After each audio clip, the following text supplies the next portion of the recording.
Hello again, I'm Mark. Welcome back to Three Bridges, my loft layout inspired by rail journeys of my life. And this is back in sort of the period 82 to 1989. So I'm down living in Uxbridge and in around there, Hillingdon, Hayes End, all those sort of places.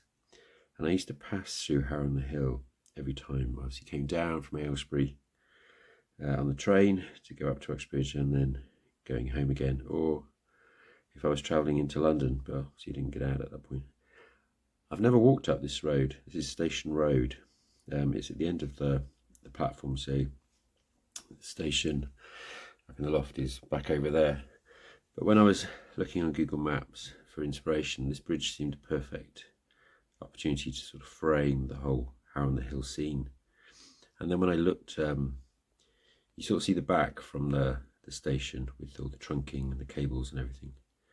But when you look at the front, you see this fantastic sort of Art Deco-ish row of shops and cafes on a bridge, and they've been sort of tagged on structure-wise, and I just knew I needed to build it on the layout. And it also gives me the opportunity to create some sort of personal memories myself from those 80s. So obviously the Google Street Maps are all from, I think, from 2009 to the present day, so they're all modern shops and what they've got. So I've sort of trawled around, gone through my memory of things I remember from the 80s. Wine bars are a big thing, so there's definitely going to be a wine bar in there.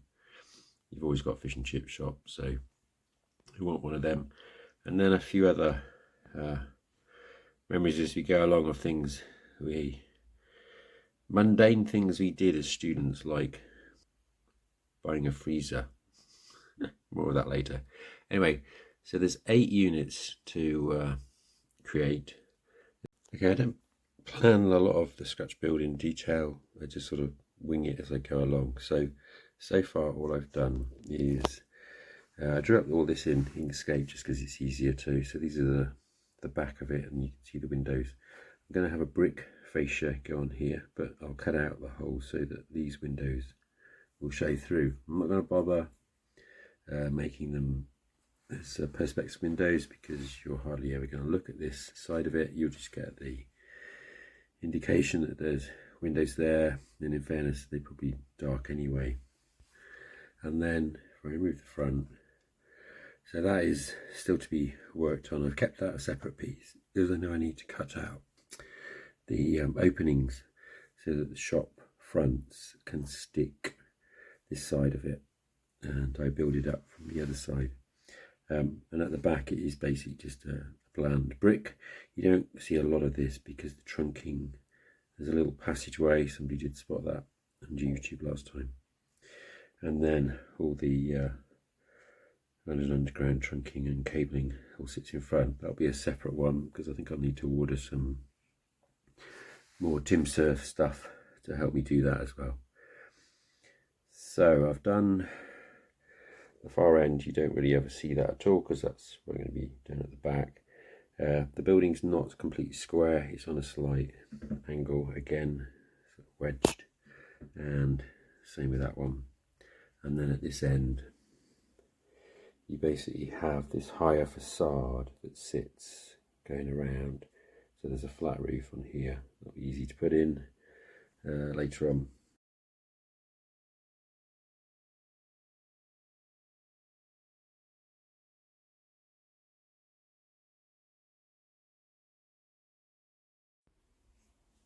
Okay, a brief update. So I've worked out what I'm going to do. So each unit's going to have a different frontage. There's a basic structure that each one has with the top part on the column, but what you notice is that the frontages regularly change over time as obviously the new refurbishments change what they do. So I've worked out how I'm going to do the 8 units. I've basically cut out for each one what I need to cut out.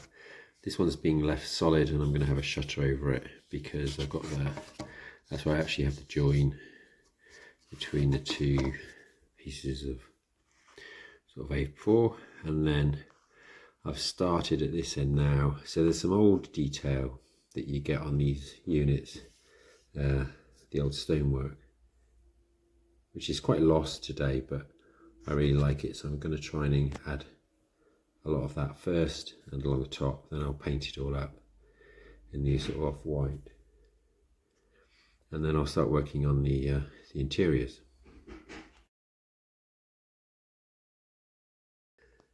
Okay, so I've just popped up another image of that one unit so you can see some of the brickwork, and that was the reference point I took, and then I basically stuck on. So these are all 0.5mm thick strips and diamonds and rectangles.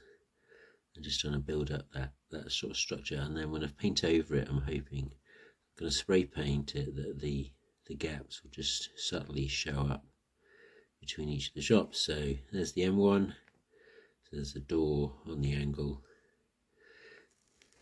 and then the next one's got the door on the other side. This one's got a centre door sort out, and then these are more like the classic, so the door's on the left. This one's got a different window front, more like the classic, and then the last one. And then I've just, there wasn't an extra, there isn't like a service hatch here, but I've just added it on myself, thinking, well, you might have like a little plant room for the power or something for the whole block. Okay, so next time you'll see it, it'll be painted up in the basic white, and then I'll start thinking about doing some of the fronts. So I've just done the flat white and a little bit of buff as well. It's kept the features, which is good. I can always respray the top if I need to further, but I'm going to leave it out for the time being. I think just start working on a couple of the units and then see how those colours contrast with that top area.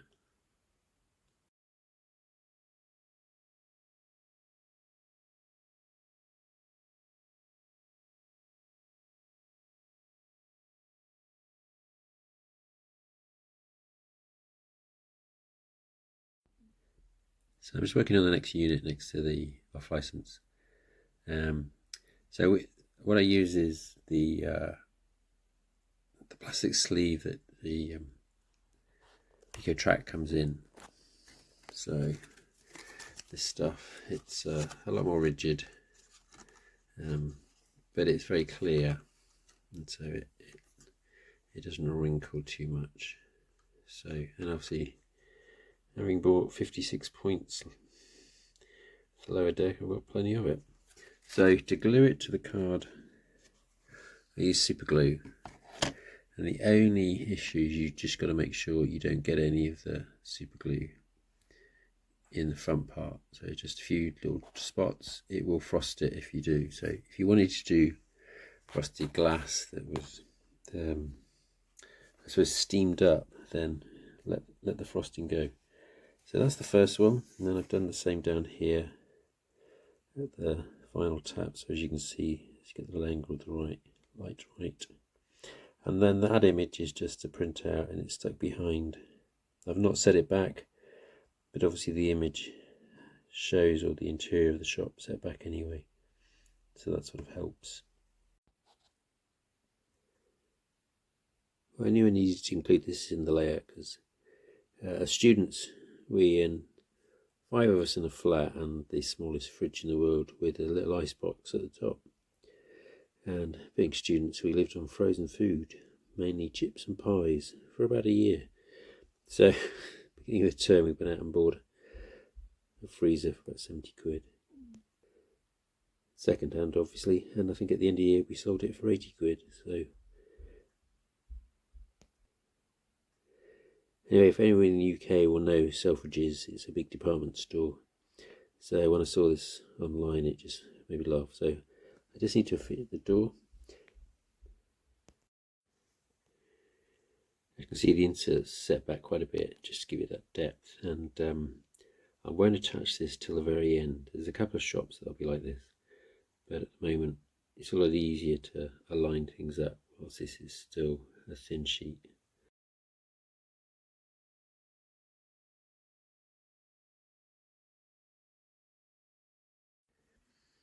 So I'll explain some of the shops. So Baker's, this was in Aylesbury. It was the toy shop, which was cycle and model shop. It's where I got my first couple of bikes from and where I got my first train set from. So it's gone, so I've sort of recreated something. So this is the bike side. I've just made Baker's a bike shop. And then today my local hobby shop is Harrow and Hobbies. It's about 50 miles away, but in the centre of Edinburgh. It's the one I go to.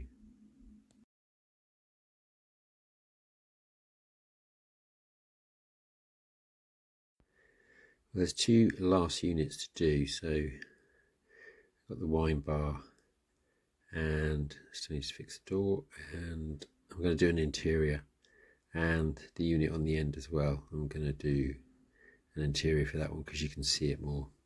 So I'll practice with this one first and then do the other one. Anyway, I think for this episode I'll call it basically, because it's a work in progress, but we'll have one pan down the street. And for those of you who recently joined the channel, thanks very much, do appreciate it, and hopefully I'll catch you next week. Cheers.